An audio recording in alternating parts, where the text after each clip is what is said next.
Here's a story of how a woman chooses herself. She once built her world around the comfort of others, a tapestry woven with threads of their expectations and desires. Her own voice was a muted whisper, lost in the chorus of pleasing everyone else. She measured her worth by the smiles she could conjure on their faces, often at the cost of her own. But a quiet rebellion was stirring within her, a gentle but persistent call from a part of herself she had long forgotten. It was the beginning of a journey back to her own heart, a pilgrimage to the self she had left behind. The first step was the hardest.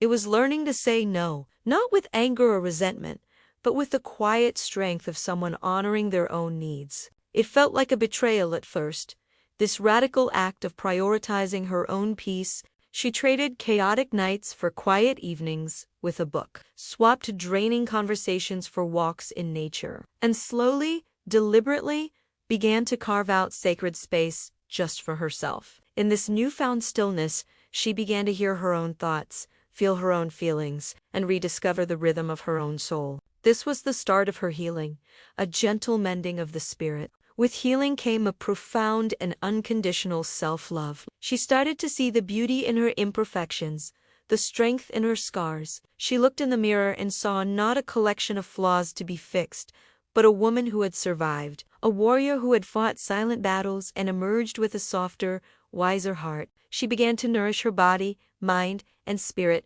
with the same tenderness she had once reserved only for others. She celebrated her own victories, no matter how small, and forgave herself for the times she felt she had fallen short. This love blossomed into an unshakable confidence. She started walking with her head held high, her posture reflecting the inner strength she now possessed. She spoke her truth with clarity and grace, no longer afraid of taking up space. Choosing herself wasn't a single act, but a million tiny decisions made every day. It was choosing rest over exhaustion, joy over obligation, and authenticity over performance. It was a quiet revolution that transformed her entire world, turning a life lived for others into a life lived in deep, abundant, and empowering love for herself.